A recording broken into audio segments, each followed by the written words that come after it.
Meus amados irmãos, este é o instante em que nós vamos ser edificados pela palavra. Então eu quero convidar os amados a abrirem a palavra de Deus no Evangelho do Senhor, segundo relata Mateus, no capítulo 5. Nós estamos em uma série de sermões intitulada Lições do Alto, reflexões no Sermão do Monte. Este que é um sermão bastante conhecido da cristandade, como sendo uma palavra especial, específica, pedagógica do Senhor Jesus. E nós já tivemos 2 sermões já no capítulo 5 de Mateus e hoje estamos caminhando para o 3º sermão. Nós vamos fazer a leitura dos versos 6, 7 e 8. Mateus 5, versos 6, 7 e 8. Eu vou fazer a leitura no primeiro momento e no segundo momento nós vamos ler juntos estes 3 versículos que orientarão a reflexão desta manhã. Diz assim a palavra do Senhor, Mateus 5, 6, 7 e 8. Bem-aventurados os que têm fome e sede de justiça, porque serão fartos. Bem-aventurados os misericordiosos, porque alcançarão misericórdia. Bem-aventurados os limpos de coração, porque verão a Deus. Vamos todos? Bem-aventurados os que têm fome e sede de justiça, porque serão fartos. Bem-aventurados os misericordiosos, porque alcançarão misericórdia. Bem-aventurados os limpos de coração, porque verão a Deus. Louvado seja o nome do Senhor pela sua palavra. Nós estamos, como falei, por ocasião da leitura do texto, no 3º sermão da série Lições do Alto, reflexões no Sermão do Monte. E eu gostaria que você permanecesse com a sua Bíblia aberta no Evangelho do Senhor Jesus, segundo nos relata Mateus, no capítulo 5.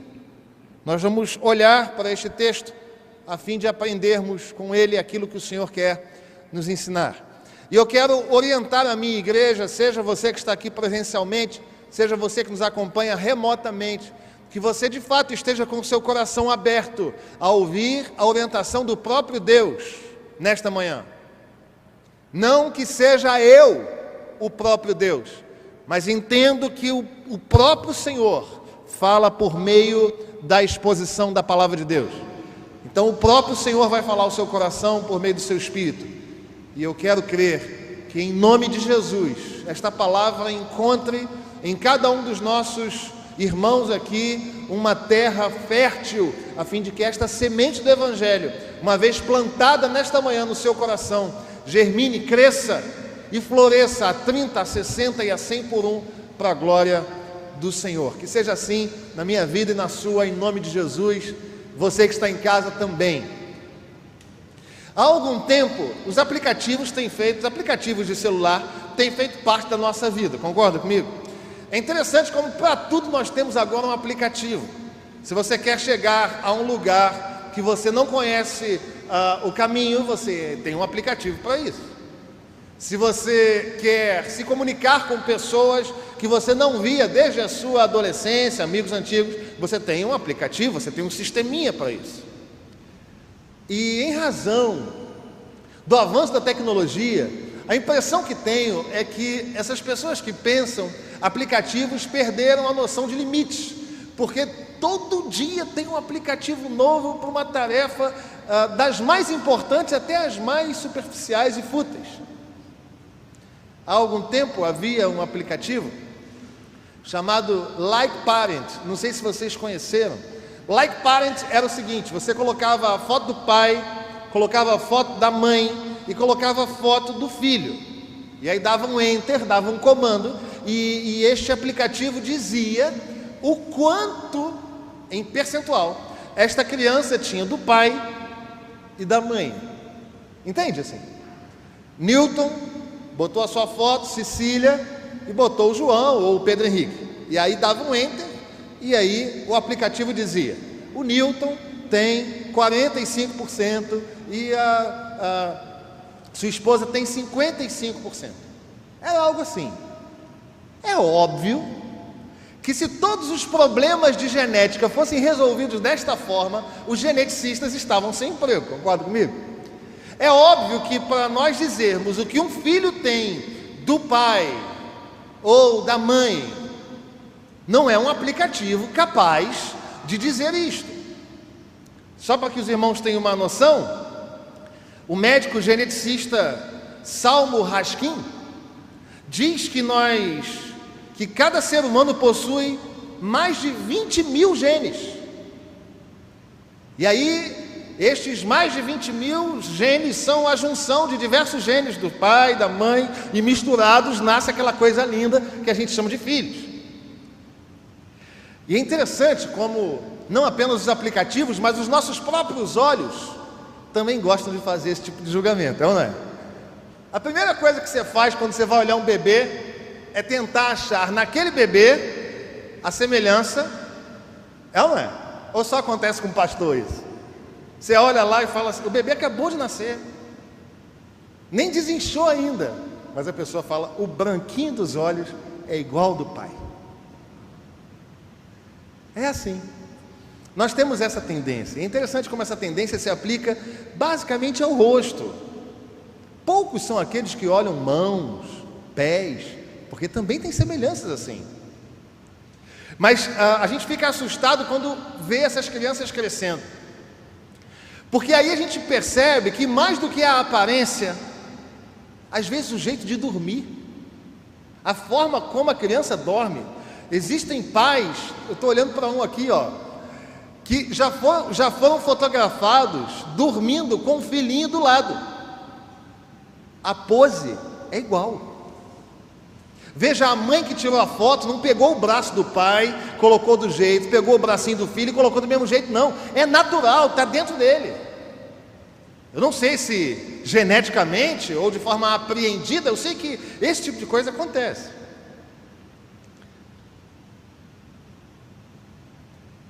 Eu queria fazer uma pergunta a você. Na sua memória, você acha que parece mais com seu pai ou com sua mãe? Pense aí, lembre aí.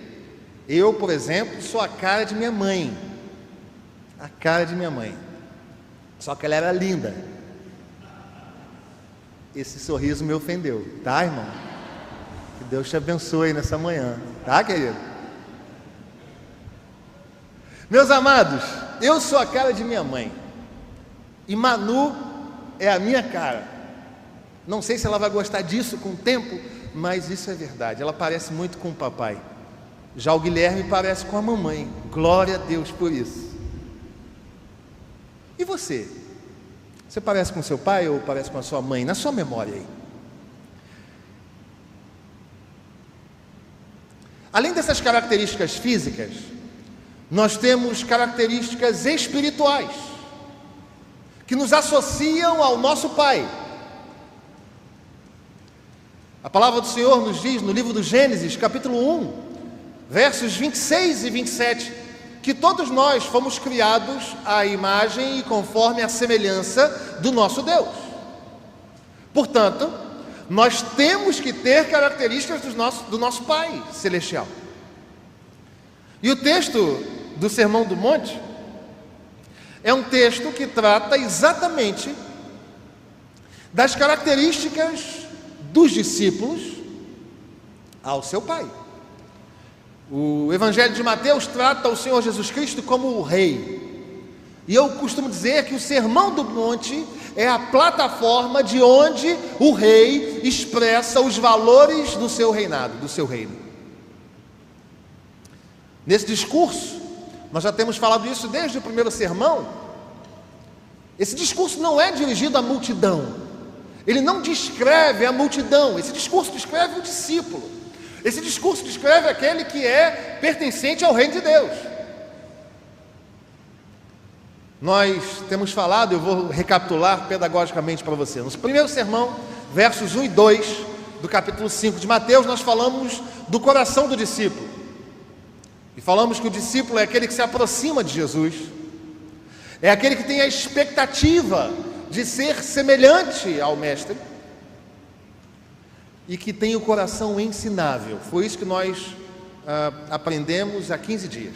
No domingo passado, nós começamos a falar das bem-aventuranças e nós falamos que o Senhor elogia e caracteriza um dos seus discípulos, ou os seus discípulos, como aqueles que são humildes de coração, que se veem sem condições de alcançar a própria salvação e que, portanto, choram por isso, se quebrantam por isso, choram por pecados. E em razão de não conseguirem alcançar a salvação, constatarem que são pecadores e chorarem por isto, tornam-se mansos e entendem o outro de uma forma mais sensível. O Senhor Jesus é muito pedagógico e ele segue dizendo, já no texto que nós lemos hoje, que são bem-aventurados aqueles que têm fome e que têm sede de justiça. Somente uma pessoa humilde de espírito, que reconhece seus pecados, que chora por eles e que mansamente se oferece a entender a soberania de Deus, é alguém capaz de ter fome, de ter sede de justiça.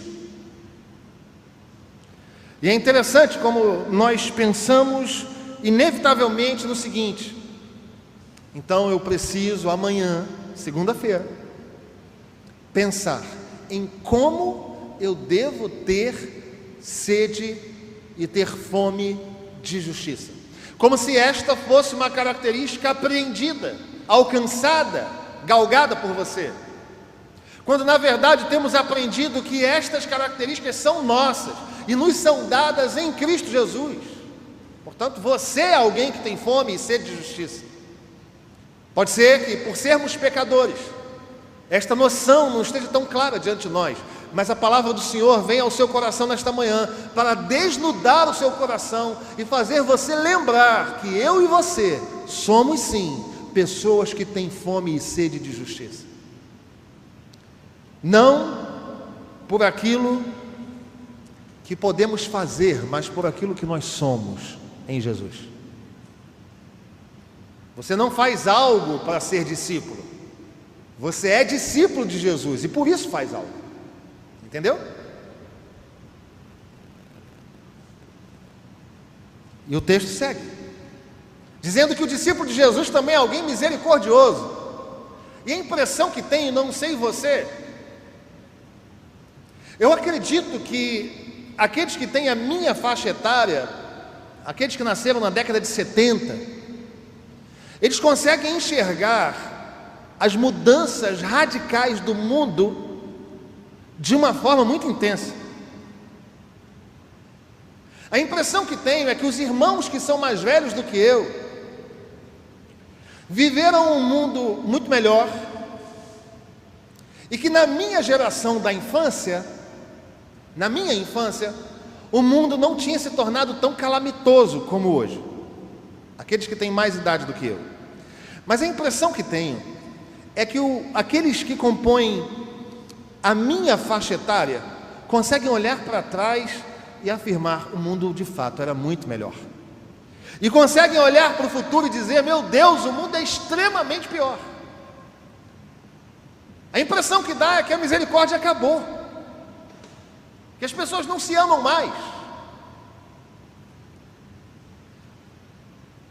Eu tenho 45 anos e na minha infância os carros desligavam o som ao passar na frente das igrejas, na frente dos hospitais. Isso acabou, irmão. Hoje é capaz de alguém querer fazer um baile na frente da igreja. Não há mais senso de respeito. É óbvio que havia assaltos a senhoras e senhores com mais idade, é óbvio. Mas não havia agressões deliberadas, como se há hoje. A impressão que temos é que a misericórdia acabou. E o texto segue dizendo que os discípulos de Jesus têm um coração limpo, têm pureza no coração. E a pergunta que fica é: se Jesus estivesse aqui hoje, em carne, se Ele tivesse encarnado, não há 2000 anos atrás, mas hoje, será que o Senhor Jesus Cristo falaria, pensaria, sentiria, priorizaria aquilo que nós sentimos, falamos, priorizamos? Esta é a pergunta. Porque esta pergunta vai para além do DNA. A minha pergunta é: nós somos semelhantes a Jesus? E para aqueles que gostam de anotar o tema do sermão, é sobre isso que nós vamos pensar. Semelhantes a Jesus. Você e eu somos chamados para andarmos nesta vida aqui de forma semelhante ao que o Senhor Jesus Cristo viveu, pensou, sentiu e agiu. E nós vamos olhar para essas 3 bem-aventuranças e vamos lembrar que nós devemos ser semelhantes a Jesus, nutrindo em nós a fome e a sede de justiça. É interessante que nós pensemos na palavra grega que expressa o fome e sede de justiça. Esta expressão não está lá no grego, fome e sede de justiça. A palavra grega expressa o seguinte: desejar ardentemente, buscar com um desejo impetuoso.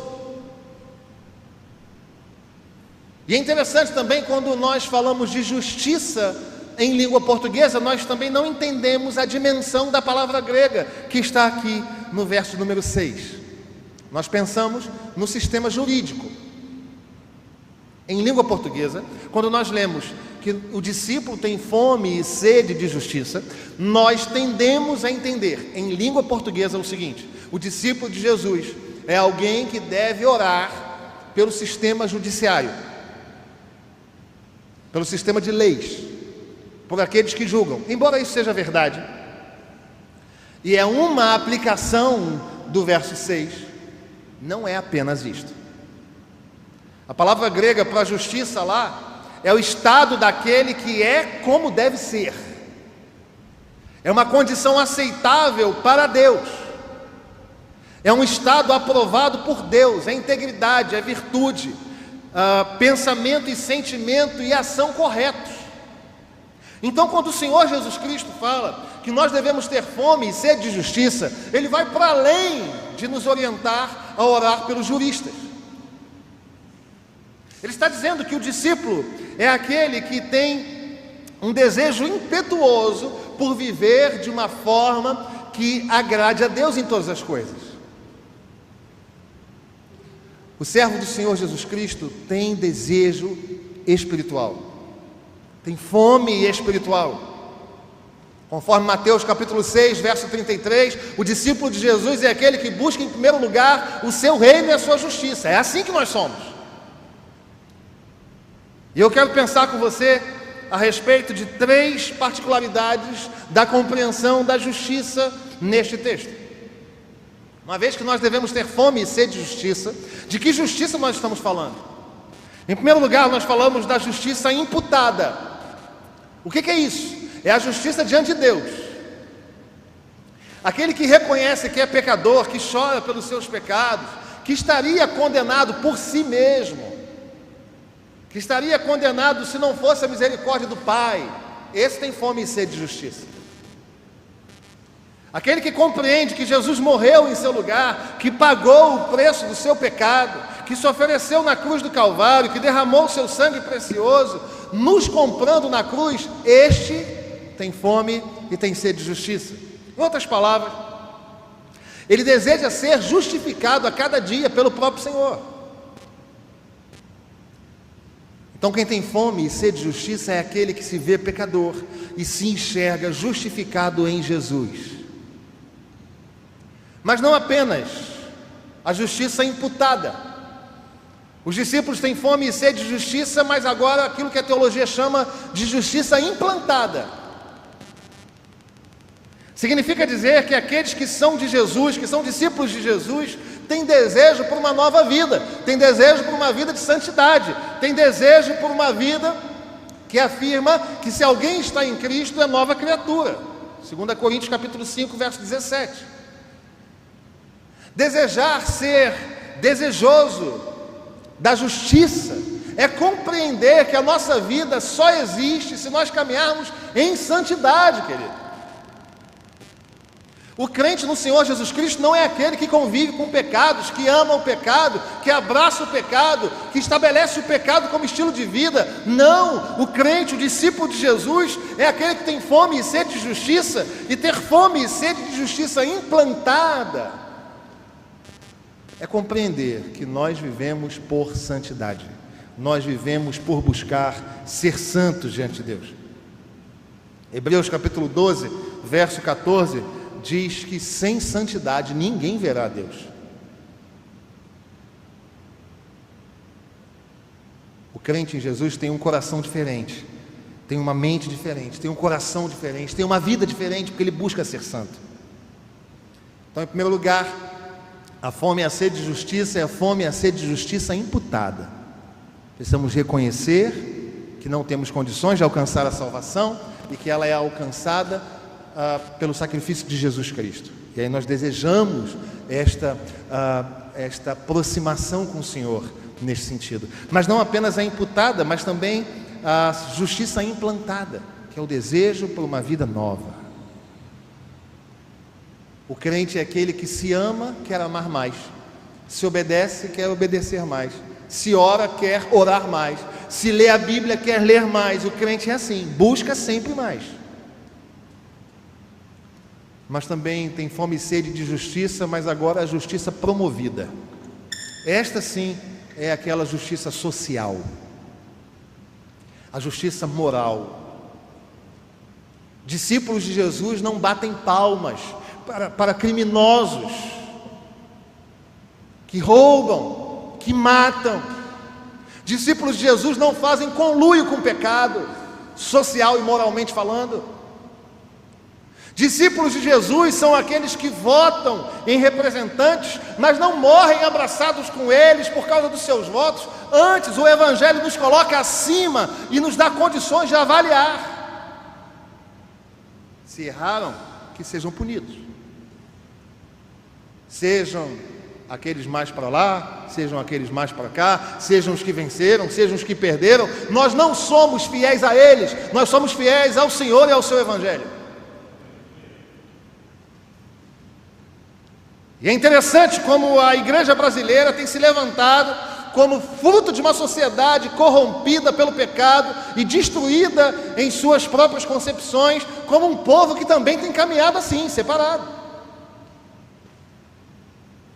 Porque o discípulo de Jesus moderno resolveu abraçar, acima de qualquer coisa, posicionamentos políticos. O discípulo de Jesus tem fome e sede de justiça. A justiça imputada pelo próprio Senhor nos comprando.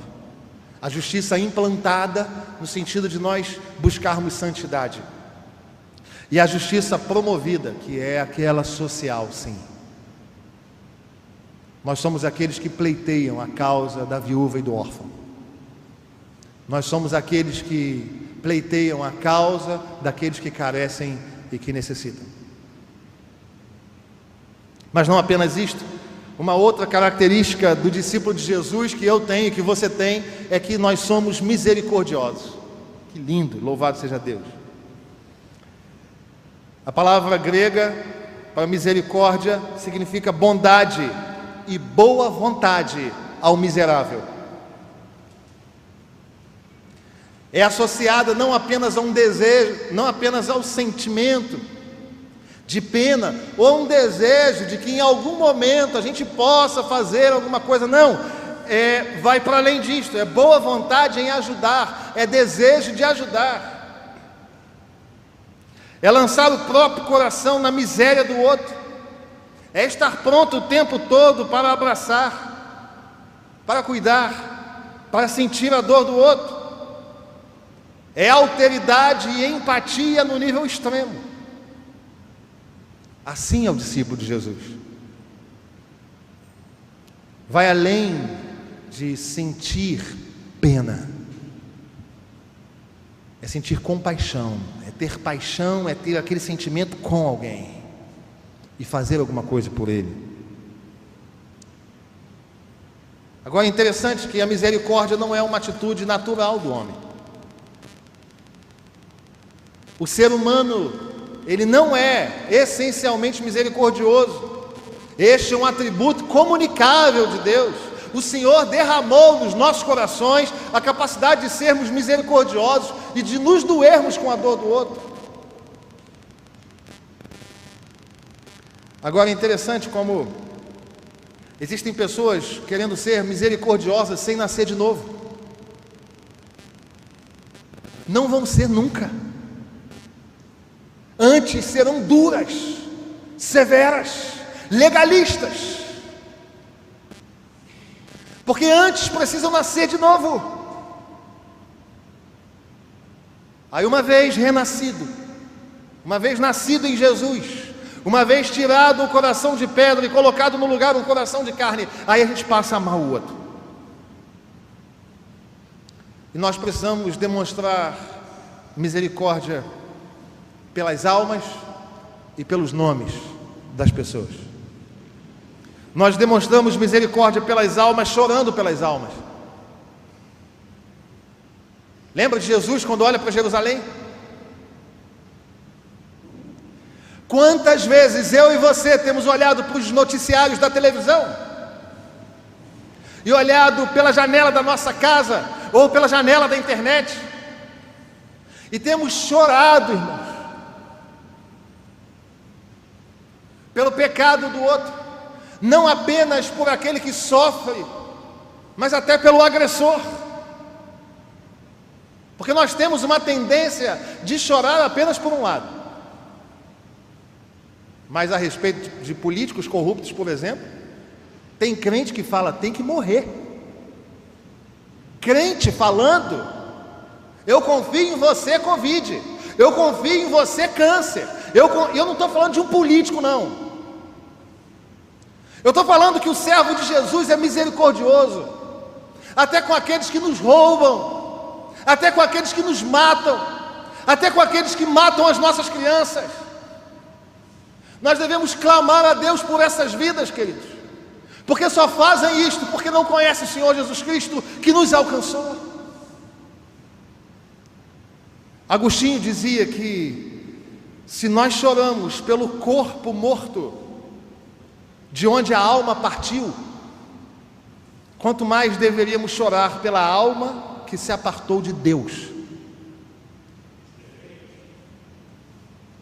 Além de chorar pelas almas, nós devemos advertir os pecadores. Deixa eu te fazer uma pergunta. Imagine um grande bueiro aberto, com uma poça de água em cima, uma coisa que os cariocas nunca viram. E aí você vê uma pessoa caminhando na direção do bueiro aberto, mas como há uma pocinha em cima, ela não viu. E você sabe que ali tem um bueiro aberto. Você deixaria essa pessoa quebrar a perna, se machucar severamente caindo naquele bueiro? Ou você falaria, ei, cuidado, aí tem um bueiro aberto. Nós temos a responsabilidade de demonstrar misericórdia advertindo o pecador. Ei, essa vida que você leva vai te levar para o inferno. Essa vida que você leva vai te fazer infeliz a cada dia. Essa vida que você leva vai te levar para o mal, vai te levar para longe de Deus. Não seja infiel, não seja desleal. Ame as pessoas, valores do reino precisam ser anunciados e corretamente advertidos aos corações à nossa volta. Mas não apenas isto, chamando pecadores ao arrependimento. A palavra de Jesus foi arrependei-vos. A palavra de João Batista foi arrependei-vos. A palavra de Pedro foi arrependei-vos. A palavra de Paulo foi arrependei-vos. A palavra dos pais da igreja foram arrependei-vos. A palavra dos reformadores foram estas, arrependei-vos. E esta deve ser a nossa palavra, queridos. A igreja brasileira precisa reaprender isso. Arrependei-vos, porque está próximo o reino dos céus. Assim nós demonstramos misericórdia pelas almas. Mas como demonstrar misericórdia pelos nomes das pessoas? Porque já que nós somos misericordiosos, nós não cuidamos sectariamente do ser humano. Não, nós só cuidamos da alma. Ah, mas e o nome? Não, o nome a gente pode fazer uma fofoquinha. A gente pode seguir para frente com fake news. A gente pode compartilhar informações sem averiguar a veracidade delas, desde que eu alcance o meu objetivo social e político. Não é isso que a palavra de Deus diz. Se nós somos misericordiosos, nós devemos cuidar do bom nome das pessoas. Romanos capítulo 3, verso 13 diz que a garganta do ímpio é como um sepulcro que enterra o bom nome das pessoas. A garganta do ímpio é do ímpio.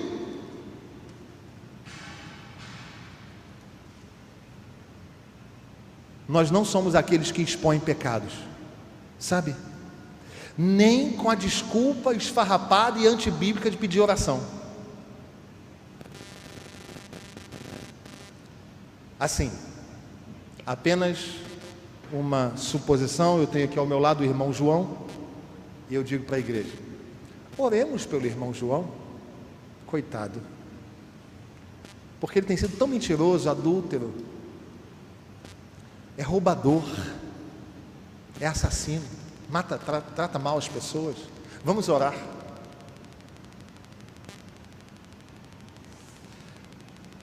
Nós vamos cuidar do bom nome das pessoas.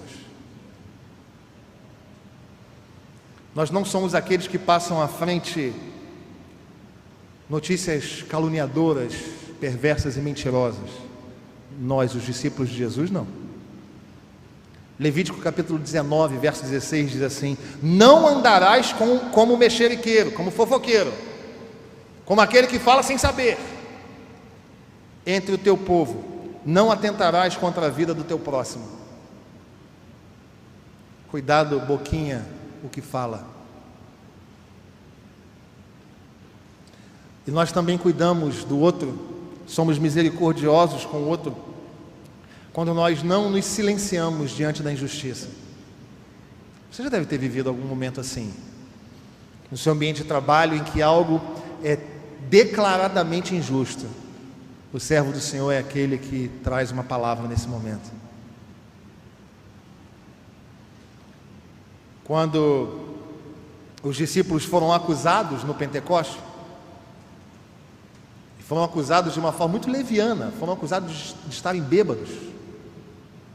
O que aconteceu? Pedro se levantou para defender o povo do Senhor. Atos capítulo 2, verso 15. Eu quero dizer a você que vocês serão defendidos por mim, não apenas como seu pastor, mas como discípulo do Senhor. Eu tenho que expressar minha misericórdia cuidando de você. Mas em terceiro e último lugar, o verso 8 diz que os discípulos do Senhor são limpos de coração. E a palavra limpos aí significa limpo, puro, purificado pelo fogo, livre de desejo corrupto, de pecado e de culpa, livre de qualquer mistura com o que é falso. Quando o Senhor fala, os limpos de coração verão a Deus, o Senhor está dizendo o seguinte: o discípulo de Jesus é aquele que caminha com verdade, com integridade. Ele não é parte de Deus, parte do mundo. Ele não é parte de Jesus e parte de Satanás. Ele é inteiro do Senhor Jesus, íntegro diante do Senhor. E é interessante que a limpeza de coração, também olhando para a língua portuguesa, a palavra cardia do grego pode soar apenas a sede dos sentimentos. Quando eu falo, eu tenho você no meu coração, a gente pensa em sentimentos, mas não é isto o que a palavra de Deus está querendo dizer. A palavra cardia do grego significa algo muito mais amplo do que sentimentos apenas. Inclui a mente, inclui a emoção, inclui a vontade, inclui as motivações, tudo isso tem que ser puro. Então deixa eu dizer uma coisa para você: não necessariamente pregar revela um coração puro, porque a atitude pode ser certa, mas a motivação pode ser errada. Não necessariamente abraçar alguém te torna alguém puro de coração, porque você pode estar abraçando esse alguém e aqui dentro ter um sentimento contrário a esta ação.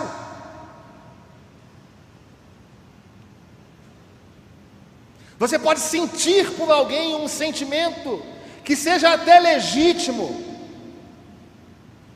mas se a pessoa é a pessoa errada, isso está errado, irmão.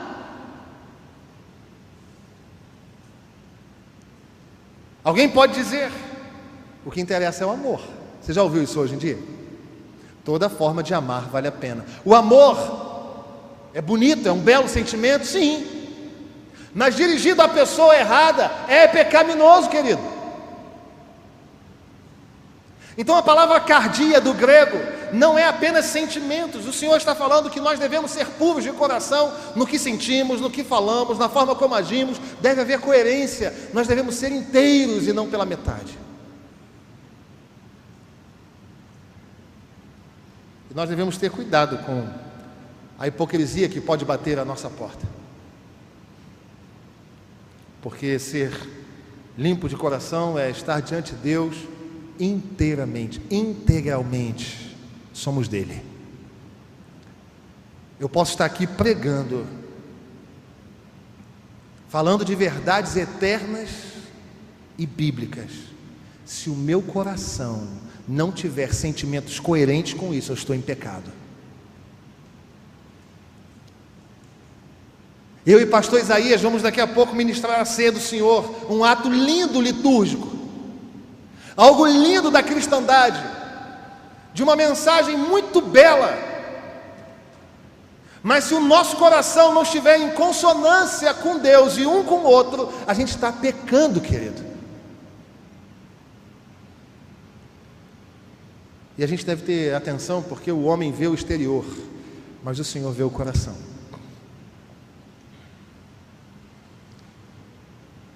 E além disso, nós devemos ser misericordiosos com quem? Com o próximo. Você não vai fazer essa pergunta que você está mais de 2000 anos atrasado. Quem é o próximo? Porque fizeram essa pergunta para o Senhor. Aí o Senhor disse: você não sabe quem é o próximo? Então vou te contar uma história. Vinha descendo, o resto você sabe, né? A parábola do bom samaritano. Um homem foi espancado, roubado, quase morto, e foi abandonado ali. Passou um religioso, que pode até fazer coisas boas, mas se o coração está longe, está pecando. E passou ao lado. Passou o levita, que cantava, tocava, cuidava das coisas do templo e do culto. Se passou longe, estava pecando. E passou o samaritano, que era de um povo estranho, mestiço, misturado. E ele fez o bem àquele que estava à beira do caminho. E o Senhor pergunta a quem o interrogava: quem te parece ser o próximo?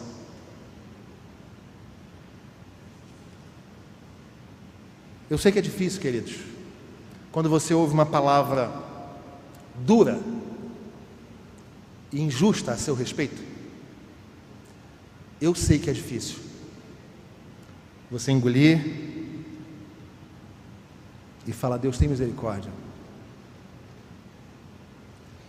Mas o limpo de coração é aquele que tem a consciência de que isso precisa ser feito. Ele não paga mal com mal. Ele controla os seus ímpetos, para que aquilo que ele fala e aquilo que ele vive estejam em coerência. Estou caminhando para o final, e a pergunta que eu faço a você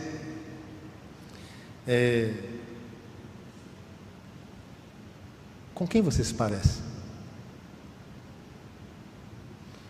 E agora eu não quero perguntar a respeito de papai e mamãe.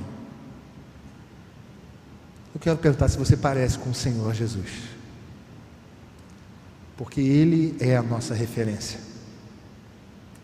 Ele é o maior exemplo de alguém justo É o que diz a palavra do Senhor em Isaías capítulo 11, versos 4 e 5, exaltam que o Senhor Jesus Cristo é o justo.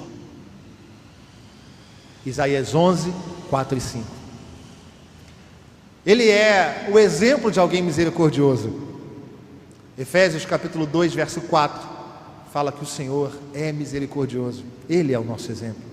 Ele tocou em enfermos, Ele foi ao encontro de sozinhos, Ele curou toda sorte de doenças e enfermidades, Ele libertou pessoas possessas de espíritos malignos. Ele agiu em direção a pessoas que todos da sociedade abandonavam. E Ele é o exemplo de coração limpo, porque diz a palavra do Senhor em 1 Pedro capítulo 2, verso 22, que Ele não conheceu o pecado. Com quem você se parece? Se você não se parece com Jesus, eu quero dizer a você que você pode fazer coisas certas, falar palavras aparentemente certas, se envolver com pessoas crentes. Se você não parece com Jesus, você está em pecado e você precisa clamar por misericórdia. Que o Senhor nos faça a cada dia pessoas que têm fome e sede de justiça, pessoas misericordiosas e pessoas limpas de coração, porque a promessa para estes é que aqueles que têm fome e sede de justiça serão fartos. Aqueles que são misericordiosos alcançarão da parte de Deus misericórdia. E louvado seja o nome do Senhor. Os limpos de coração, os inteiros, verão a Deus. Que Deus te abençoe, que Deus me abençoe com a certeza dessa promessa.